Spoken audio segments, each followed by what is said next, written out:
Women do not belong in combat. I say this as a woman and a soldier. I've seen war firsthand in all its ugliness and brutality.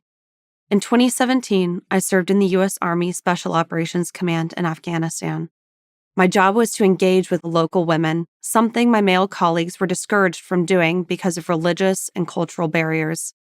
That access was critical to our mission. I saw up close what our warfighters had to do to succeed, to survive, and to protect civilians. I was as close to combat as you could get, and thank God I didn't get any closer. I'm proud of my military service. There are many roles in the armed forces that women can and should fill, but combat is not one of them. Until recently, it was conventional wisdom not to put women on the front lines. The principle that combat is a male burden has been nearly universal across civilizations.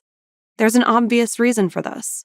Men are, on average, stronger, faster, and more capable of delivering and withstanding extreme violence. That's not a stereotype. It's basic physiology. And common sense tells us a society that places women, the bearers of new life, on the front lines is not prioritizing its future. Yet, in 2015, the Obama administration ordered the full integration of women into all military combat roles, including special operations and mixed-gender infantry units. At the time, many of us in uniform knew this was a mistake, and we had the data to prove it. A U.S. Marine Corps study that same year found that all-male units outperformed mixed-gender units in nearly every measurable category. Mixed units had slower times in obstacle courses. Women were 6 times more likely to suffer musculoskeletal injuries than men. Women took longer to evacuate wounded comrades to safety.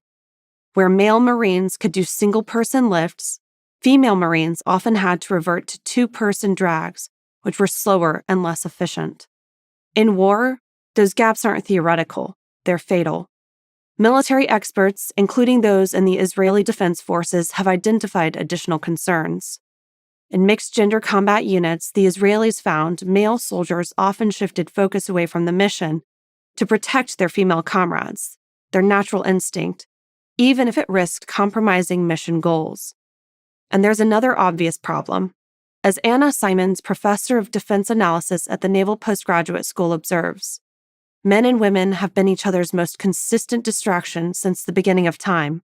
To pretend that we don't know what will happen when men and women are thrown together for prolonged periods and emotionally intense situations defies common sense. Preparing for battle and battle itself is stressful enough. Why would we want to introduce sexual tension into the mix? Not to mention the strain this places on supervising officers who now have to deal with the sexual dynamics in addition to their traditional responsibilities. Does this sound like a strategy for mission success? But all these warnings were ignored. Defense Secretary Leon Panetta famously said, "If women can meet the qualifications for the job, then they should have the right to serve." But when women couldn't meet those standards, the response wasn't to rethink the policy, it was to lower the standards. When 2 women graduated Ranger School in 2015, it was only after multiple attempts and what military insiders described as unusual command interest.